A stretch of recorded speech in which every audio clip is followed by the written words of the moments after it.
తిమోతికి రాసిన 2వ పత్రిక 2వ అధ్యాయము 15వ వచనమును చదువుకుందాం. తిమోతికి రాసిన 2వ పత్రిక 2వ అధ్యాయము 15వ వచనం. దేవుని ఎదుట యోగ్యునిగాను సిగ్గుపడనక్కరలేని పనివానిగాను సత్యవాక్యమును సరిగా ఉపదేశించువానిగాను నిన్ను నీవే దేవునికి కనపరుచుకొనుటకు జాగ్రత్త పడుము. చిన్న ప్రార్థన చేసుకుందాం. కృపా సత్య సంపూర్ణమైన దేవా,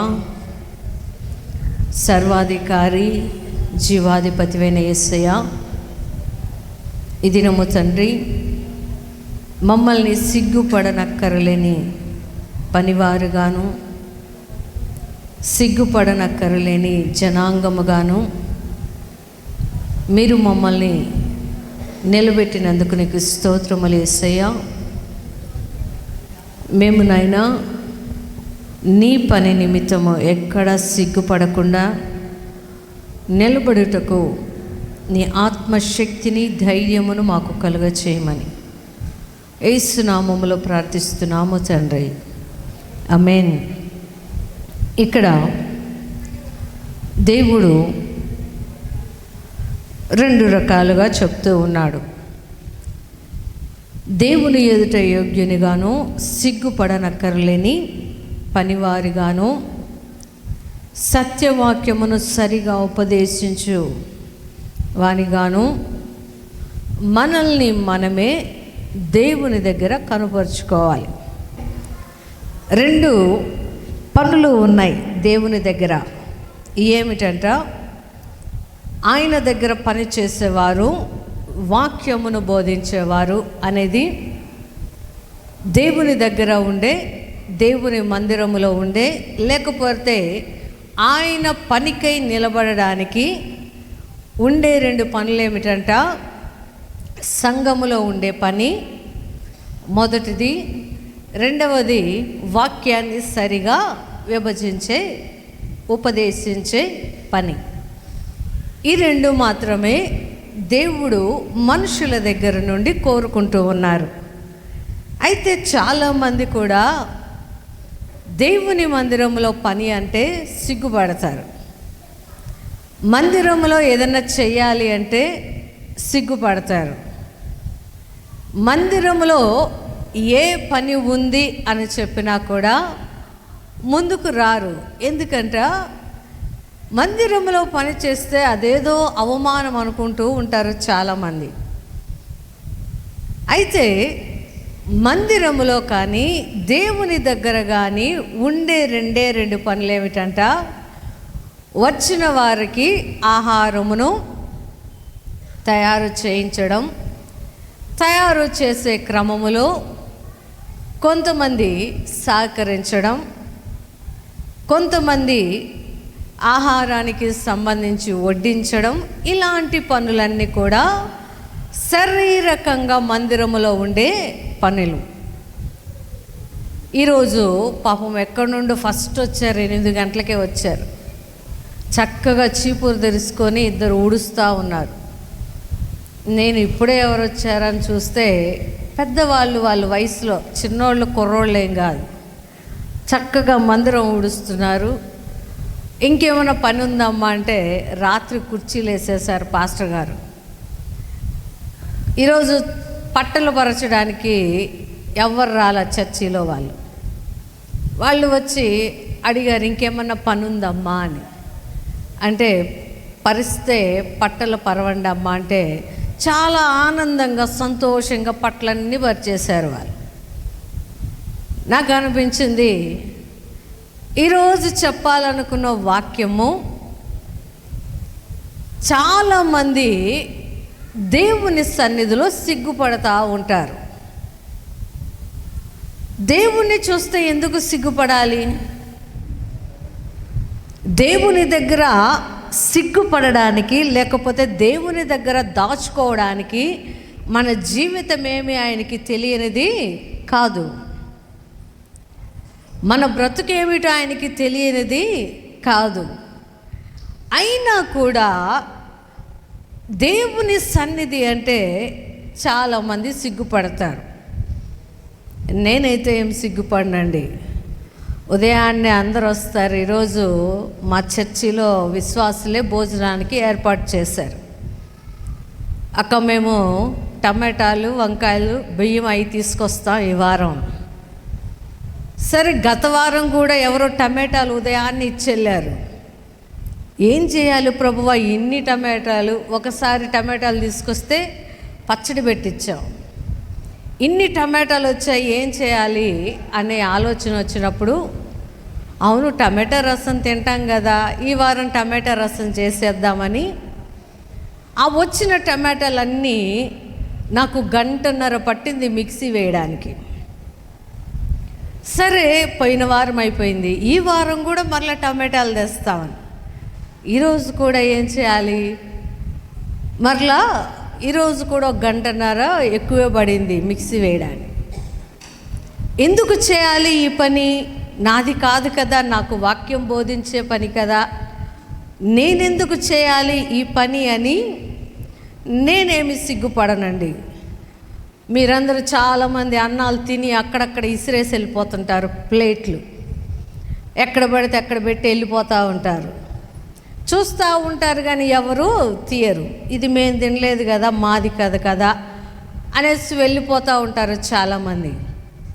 ఎందుకంటే ఇక్కడికి ప్రతి వారం వచ్చేవారు ఇంకొక వారము రారు. ఎప్పటికప్పుడు కొత్త వాళ్ళు వస్తూ ఉంటారు, ఎప్పటికప్పుడు తెలియని వాళ్ళు వస్తూ ఉంటారు. ఒక ప్రక్కన కూర్చొని అంట్లు తోముతూ ఉన్నా కూడా ఎక్కడ పడితే అక్కడ పడేసి వెళ్ళిపోతూ ఉంటారు. అవన్నీ మీరు పడేసిపోయిన తర్వాత ఎక్కడెక్కడ ప్లేట్లు ఉన్నాయా అని మొత్తం ఎత్తుక్కొచ్చి అక్కడ పెట్టే పని మాది. మేమేమి సిగ్గుపడము దేవుని సన్నిధిలో పని చేయడానికి. ఎందుకంటే దేవుడు ఒక పనిని అప్పగిచ్చాడు, ఒక బాధ్యత ఇచ్చాడు అంటే అది మేము గొప్పదానిగా భావిస్తామే కానీ ఎవరో ఇక్కడ పెట్టేసి పోయింది మేమెందుకు తీయాలి, మేమెందుకు పడేయాలి అని ఆలోచన చేయము. ఎందుకంటే ఆయన అంటున్నాడు, ఆయనకి కావలసినది ఎవరంట, వాక్యము వినడాని కోసం వచ్చిన వారి కొరకు ఆహారమును పెట్టాలి. ఆహారము పెట్టాలి అంటే ఒకరితో అయ్యే పని కాదు. ఎవరో ఒకరు సహకరిస్తే కానీ పనులు జరగవు. ప్రతి ఒక్కరిని ఫోనులు చేసి ఏం పిలుస్తాం, ప్రతిసారి ఏం అడుగుతాం. దేవుని పని మందిరములో ఉంటుందని తెలుసు కానీ సిగ్గుపడతా ఉంటారు. నేను అనుకుంటాను ఈ భాగ్యము దేవుడు నాకు ఇచ్చాడు, ఇది గొప్ప అనుకుంటాను. నాకు ఆరోగ్యం సరిగా ఉన్నా లేకపోయినా ఈ పని దేవుడు నాకు ఇచ్చాడు, ఈ సమయంలో ఇది ఇచ్చాడు కాబట్టి చెయ్యాలి అని తీర్మానము చేసుకొని నిలబడతాం. అయితే ప్రభువు మనుషుల్లో ఏమో కోరుకుంటున్నాడు అంట, ఆయన పని కొరకు నిలబడిన వారు, లేకపోతే ఆయన మందిరములోనికి వచ్చిన వారు, ఆయన వాక్యమును వినడానికి వచ్చిన వారు, వాక్యము వినడమే కాదు కానీ ఆయన పనిని చేసేవారిగా కూడా ఉండాలి అని కోరుకొని దేవుడు అపోస్తలుల ద్వారా వండించడానికి కానీ, వచ్చిన వారికి ఆహారమును సమకూర్చడానికి కానీ, వండినవి వడ్డించడానికి కానీ, వీటన్నిటిని కూడా ప్రజల కొరకు దేవుడు ఏర్పాటు చేసిన క్రమము. హల్లెలూయా. అయితే సేవకులుగా మా పని ఏమిటంట, మేము కూడా సిగ్గుపడకుండా వాక్యమును సరిగా విభజించి చెప్పాలి అంట.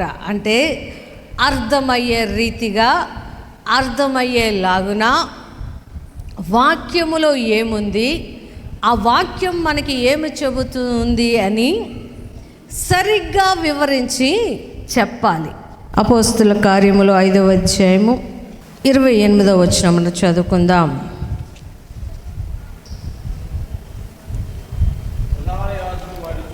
ప్రధాన యాజకులు వారిని చూచి, మీరు ఈ నామమును బట్టి బోధింపకూడదు అని మేము మీకు ఖండితముగా ఆజ్ఞాపింపలేదా?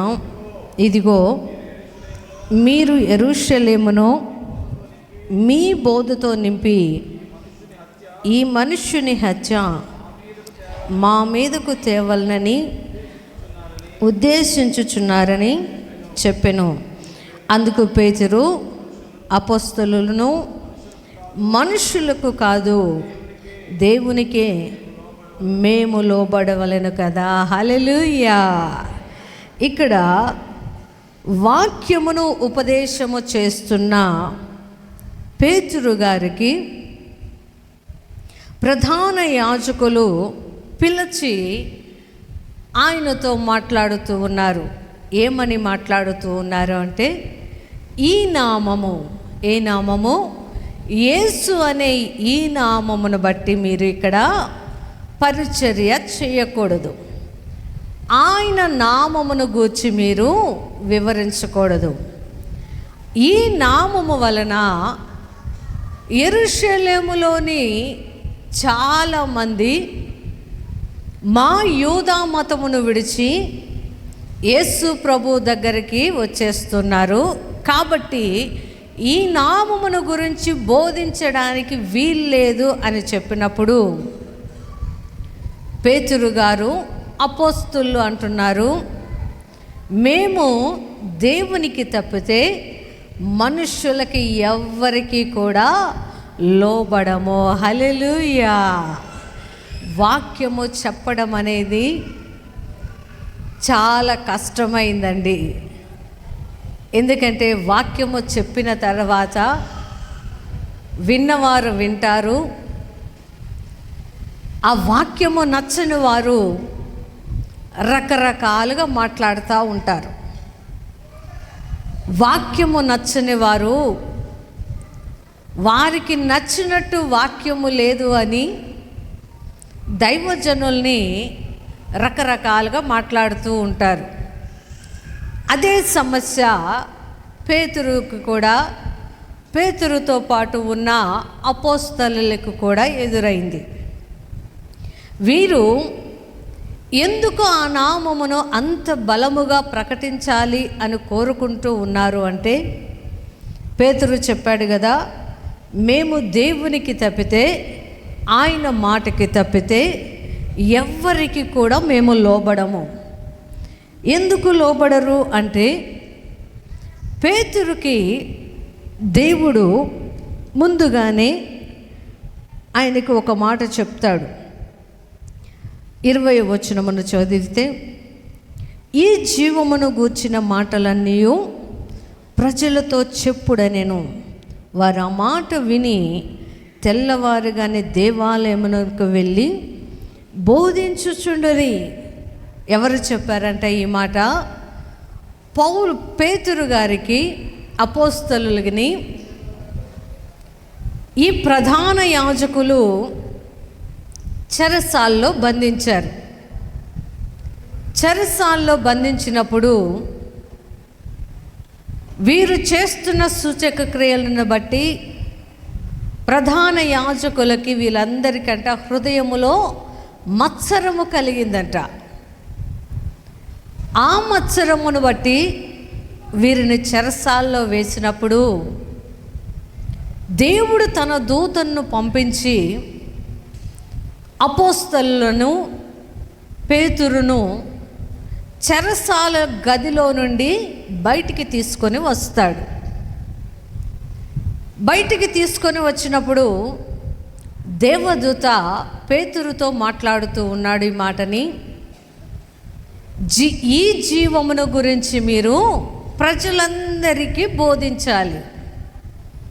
కానీ ప్రధాన యాజకుడు అంటున్నాడు, ఈ నామమును బట్టి మీరు ప్రార్థన చేయకూడదు, ఈ జీవమును గూర్చి మీరు బోధించకూడదు, ఈ జీవమును గూర్చి మీరు ప్రకటిస్తే మీ చావులకి ఇక్కడ ఉన్న యెరూషలేము ప్రజలు సాక్షులుగా నిలబెడతారు అని బెదిరిస్తూ ఉన్నారు. బెదిరిస్తూ ఉంటే పేతురు గారు మనుషులు భయపెడుతున్న ఆ భయాలకి లోబడలేదు. మనుషులు వారిని కొడుతూ ఉన్నా, చిత్రహింసలు పెడుతూ ఉన్నా కొట్టించుకున్నామే అని సిగ్గుపడడం లేదు. మనుషులతో ఇన్ని మాటలు అనిపించుకోవాలా అని యేసు ప్రభు నామమును విడిచిపెట్టలేదు. హల్లెలూయా. ఎందుకు విడిచిపెట్టలేదు అంట, వారు ఒక అద్భుతమును చూశారు. ఏమిటి ఆ అద్భుతం అంటే, దేవదూత వేసిన తలుపులు వేసినట్టుగానే ఉన్నాయి. ముందు కాపలాగా ఉన్న సైనికులు ఆ గేటు ముందు నిలబడి కాపలా కాస్తూనే ఉన్నారు. ఆ గేట్కి మరలా రాజముద్రని సీల్గా వేశారు. అక్కడ ఏది కూడా తొలగించినట్టు కానీ, తలుపులు తెరవబడ్డట్టు కానీ, వారు ఉన్న చెరసాల గదులు పగలగొట్టినట్టు కానీ ఏ విధమైన అలికిడి అక్కడ జరగకుండానే వీరు ఉదయాన్నే ఎక్కడ ప్రత్యక్షమయ్యారంట, దేవాలయములో ప్రత్యక్షమయ్యి అక్కడ వచ్చే ప్రజలకి దేవుని వాక్యము ప్రకటించమని దేవదూత ద్వారా బోధింపబడింది. ఆ అద్భుతాన్ని చూసిన పేతురు ఇంకా మనుషులకి భయపడ్డమో లేదు. ఎందుకంటే పేతురు చాలా పిరికివాడు. ఆయన మీదికి ఏదైనా కష్టం వస్తుంది అంటే తప్పించుకోవడానికి ప్రయత్నం చేసేవాడు పేతురు. ఆయన ఎవరిని బట్టైనా ఒక మాటని పడాలి అనుకుంటే ఇది నేను చెయ్యలేదు అని పక్కకు తప్పుకొని పోయే వ్యక్తిత్వం ఉన్న పేతురు ఈయన.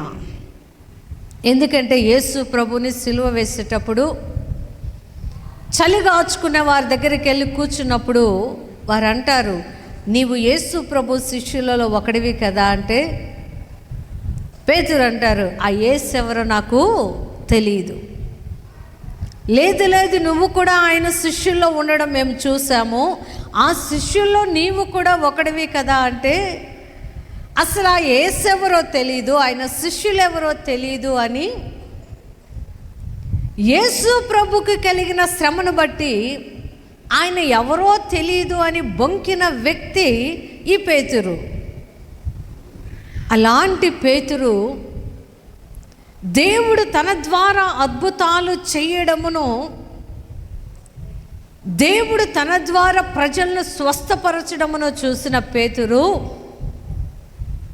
ఇంకా దేవుని కొరకు ఏ శ్రమ అయినా ఎదుర్కోవడానికి, ఇంకా మనుష్యులను చూసి సిగ్గుపడకుండా, మనుష్యులను చూసి ఇది నాకు అవమానముగా ఉంది అని తలంచుకోకుండా దేవుని కొరకు ప్రాణమును అర్పించడానికైనా సిద్ధమే అన్నట్లు ప్రధాన యాజకుడితో పోయి చెప్తూ ఉన్నాడు, ఈ జీవమును గురించి బోధించమని నాకు దేవుడు చెప్పాడు. కాబట్టి మీరు ఎక్కడి నుండి అయితే వాక్యము వినబడకూడదు అని బోధిస్తూ ఉన్నారో, లేకపోతే మమ్మల్ని హెచ్చరిస్తూ ఉన్నారో, అక్కడే నిలవబడి క్రీస్తు కొరకు సాక్షులముగా ఉంటాము అంటున్నాడు. హల్లెలూయా. సిగ్గుపడితే దేవుని పని జరగదండి. దేవుని పని చేసేటప్పుడు అవమానం వస్తుంది అని సిగ్గుపడితే దేవుని రాజ్యము కట్టబడదు. ఎందుకంటే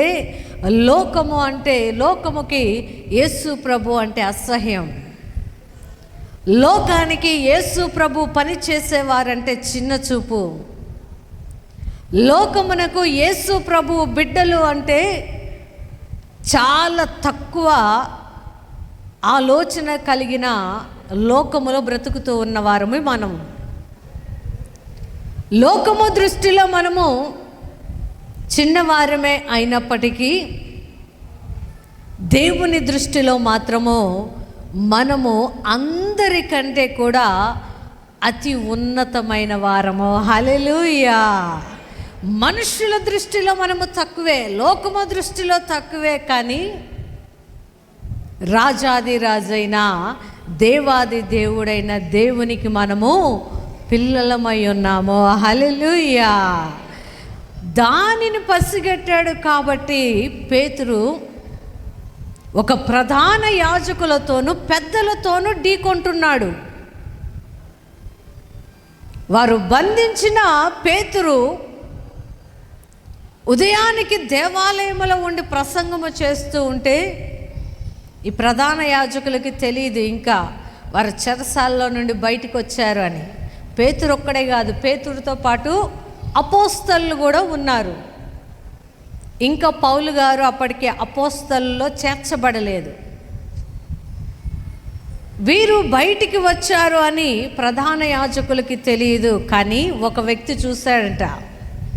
చూసి పరిగెత్తుకుంటూ ప్రధాన యాజకుల దగ్గరికి వెళ్ళి చెప్తూ ఉన్నాడంట, ఆ ప్రజలు, ఏ ప్రజలు, వాళ్ళకి ఏం పేరు పెట్టడల్లా, ఆ ప్రజలు దేవాలయంలో ఉండి బోధించడం మేము చూసాము. ఏ ప్రజలంట? పాపం చెప్పడానికి కూడా వారికి ఇష్టం ఉండదు. కొంతమందికి వీరు క్రైస్తవులు అని చెప్పడానికి ఇష్టపడరు. ఆ క్రైస్తవులు అనే దాన్ని రకరకాలుగా మార్చి చెప్తూ ఉంటారు. వీళ్ళు కిరస్తాని వాళ్ళకి నోరు తిరుగుద్ది, కానీ క్రీస్తు నామమును వారి నోట ఉచ్చరించడానికి వారికి అవమానముగా అనుకుంటూ దేవుని పేరును సరిగ్గా పలకరు. దేవుని పేరును సరిగ్గా పలకడానికి ఇష్టపడరు వారు. అలాంటి వారు ముందే మనము సిగ్గుపడనక్కరలేని జనాంగముగా నిలబడాలి. హల్లెలూయా. సిగ్గుపడనవసరము లేని ప్రజలముగా నిలబడాలి. మనుషులు తగాదాడుకుంటే అరే రేపు వాడికి నా మొహం ఎలా చూపించాలి అని సిగ్గుపడరు, కానీ మందిరమునికి వెళ్తున్నామని చెప్పుకోవడానికి సిగ్గుపడతారు. మందిరమునకు వచ్చేటప్పుడు చేతిలో బైబిల్ పట్టుకోవడానికి సిగ్గుపడతారు. చర్చికి వెళ్తున్నామని చెప్పుకోవడానికి భయపడతారు. ఎందుకు భయము? చర్చికి వెళ్తే అక్కడేమి పాపమును గురించి మీకు చెప్పడం లేదు, పాపమును చేయమని ప్రేరేపించడం లేదు. పాపమును ఒప్పుకుంటూ విడిచిపెడుతూ జీవములోనికి ప్రవేశించండి అని దేవుని సజీవ వాక్యమును చెబుతూ వాటిని వినడానికి, మీ చేతుల్లో వాక్యమును పట్టుకొని చూడడానికి చాలామంది సిగ్గుపడతారు. చాలామంది ఆదివారం చర్చికి వచ్చే వాళ్ళ దగ్గర బైబిల్ చేతిలో ఉండదు. ఎందుకు ఉండదంట? చేత్తో పట్టుకోవడం అవమానం, చేత్తో పట్టుకొని రావడం సిగ్గు. దేవుడు కోరుకుంటున్నది ఏమిటంట? మనము సిగ్గుపడనక్కరలేని వారిగా నిలబడాలి. పేతురును గురించి అక్కడున్న వారు వెళ్ళి చెబితే యూదా ప్రజలు, ప్రధానులందరూ ఆలోచనలో పడ్డారంట. ఇదేంటి, చెరసాల తలుపులు వేసే ఉన్నాయి, మీరు వెళ్ళి చూసి రండి అని మనుషులను పంపిస్తే బయట కాపలా ఉన్నవారే ఆశ్చర్యపోతున్నారంట. ఇదేంటి, మేము ఇక్కడే ఉన్నాం కదా రాత్రంతా, ఇప్పటిదాకా మా డ్యూటీలోనే ఉన్నాం, అక్కడ ఉన్న పరిసరాలన్నీ నీట్గానే ఉన్నాయి, చెదరగొట్టినట్టు లేవు, వీరు ఎలా బయటికి వెళ్ళారు అని కాపలా కాసేవారు, ప్రధాన యాజకులు, పెద్దలు, సద్దూకైలు, ఈ గుంపు అంతా కూడా ఆశ్చర్యపోతున్నారంటే ఇది ఎలా జరిగింది? దేవుని పని కొరకు మనము నిలవబడితే మనుష్యులు ఆశ్చర్యపోయేటట్లు మన జీవితాల్లో దేవుడు కార్యాలు చేస్తాడు. హల్లెలూయా. మన జీవితాలలో ఆయన అద్భుతాలు చేస్తాడు. అయితే ఆ అద్భుతమును అనుభవించిన తర్వాత, అద్భుతాన్ని రుచి చూసిన తర్వాత ఎలా ఉంటున్నామో అనేది కూడా ప్రభువు చూస్తాడు. పేతురు గారు చెరసాల నుండి బయటికి వచ్చిన తర్వాత ఆయన అంటున్నాడు, మీరు మాకు ఎన్ని అడ్డంకులు పెట్టినా కూడా మేము వాక్యమును ప్రకటించే తీరతాము. హల్లెలూయా. ఎవరికి లోబడము? ఒక దేవునికి తప్పితే. ఈ వాక్యమును బోధించడానికి దేవునితో పాటు పరిశుద్ధాత్ముడు కూడా మాకు సాక్షులుగా ఉంటారు అంటున్నాడు. హల్లెలూయా. ఒకవేళ మీరు మమ్మల్ని చంపేస్తే, మీరు చంపారే, మీ పితరులు చంపారే యేసు అనే ఆయనని, ఆయన తిరిగి ఎలా అయితే లేచి తండ్రి కుడి పార్శ్వమున ఎలా అయితే కూర్చున్నాడో, ఆ ప్రభువుని గురించి, ఆ జీవమును గురించి మేము వాక్యము చెప్పేటప్పుడు పరిశుద్ధాత్ముడు కూడా మాకు సాక్షిగా ఉంటాడు అంటున్నాడు. హల్లెలూయా. ఈరోజు మనము దేవుని కొరకు ఏ పని చేసినా, ఏ పని తలపెట్టుకున్నా ఆ పనిని గమనించేవాడు పరిశుద్ధాత్ముడు. ఆ పనిని పరిశీలిస్తూ మనము చేస్తున్న ప్రతి పనిని కూడా దేవునికి చెబుతూ ఉంటాడు. నీ పిల్లలు నీ కొరకు ఈ పని చేశారు. సాక్షిగా నిలబడతాడంట పరిశుద్ధాత్ముడు. ఈ దినము మన జీవితాల్లో కూడా అటువంటి సాక్ష్య జీవితము కావాలి అంటే మొదటిగా మనము దేవుని సన్నిధిలో సిగ్గుపడకూడదు. హల్లెలూయా. ఇది చూస్తూ ఉన్నాడు ఒక ఆయన. చూస్తూ అక్కడ ఉన్న వారిని హెచ్చరిస్తాడు. ఆయన పేరు గమలీయేలు. ఈయన యూదా మతములో ఉన్న వారందరికంటే పెద్దవాడు, గొప్పవాడు. అంటే ఈయన ఒక మాట చెప్పాడు అంటే అన్ని తెగలవారు ఆయన మాటని గౌరవిస్తాయి. ఆ గమలీయేలు అనే వ్యక్తి వీరిని చూస్తూ ఉన్నాడు. చూస్తూ పేతురుని, అపోస్తలుని బయటికి పంపించి మీరు కాసేపు బయట ఉండండి అని చెప్పి ఆ పెద్దలతోటి వాళ్ళకి హెచ్చరికలు చేస్తూ ఉన్నాడు. ఏమని హెచ్చరికలు చేస్తూ ఉన్నాడు అంటే, మీరు అనుకుంటూ ఉన్నారు ఈ ప్రజలను గురించి, ఈ ప్రజలని మీరు ఆపాలనుకుంటే, లేకపోతే వారిని చంపాలి అనుకుంటే ఒకసారి జాగ్రత్తగా ఆలోచించి చెయ్యండి అని హెచ్చరిస్తూ ఉన్నాడు.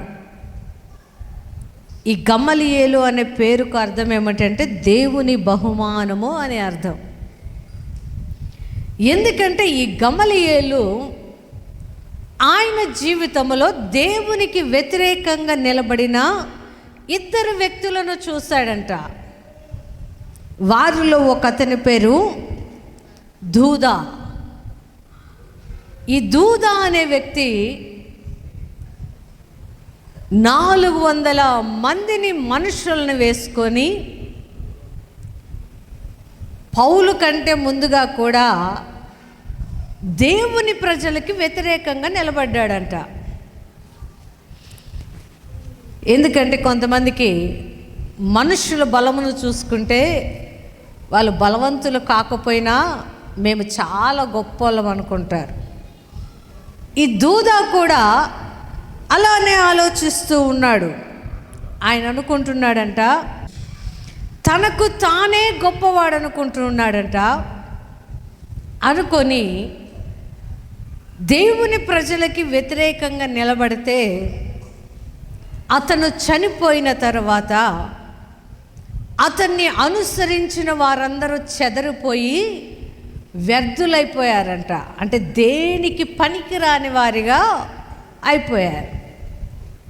ఒకరోజు మనము కూడా లోకాన్ని స్నేహించినప్పుడు, లోకాన్ని ప్రేమించినప్పుడు, లోక స్నేహాలు మనకి కలిగినప్పుడు వారిని అనుసరిస్తున్న వారి జీవితాలన్నీ కూడా వ్యర్థమైపోతాయి అని గమలీయేలు హెచ్చరిస్తూ ఉన్నాడు. తర్వాత ఇంకొక ఆయన్ని కూడా చూశాడంట. ఆయన ఎవరు అంటే గలిలయుడైన యూదా. ఈయన కూడా ప్రజలని సమకూర్చుకొని దేవునికి వ్యతిరేకంగా, దేవుని పని చేసే వారికి వ్యతిరేకంగా ప్రజల్ని తిప్పి తిరుగుబాటును చేశాడంట ఈ యూదా. ఇతన్ని కూడా ఒకరోజు చంపేస్తే అతన్ని అనుసరించిన వారందరూ కూడా చెదరిపోయి వారు కూడా నశించిపోయిన వారిగా ఉన్నారంట. హల్లెలూయా. ఒకరేమో దేవుని ప్రజలకి, దూదాకి సంబంధించిన ఆయనను అనుసరిస్తున్న ప్రజలు వ్యర్థులైపోయి ఉంటే,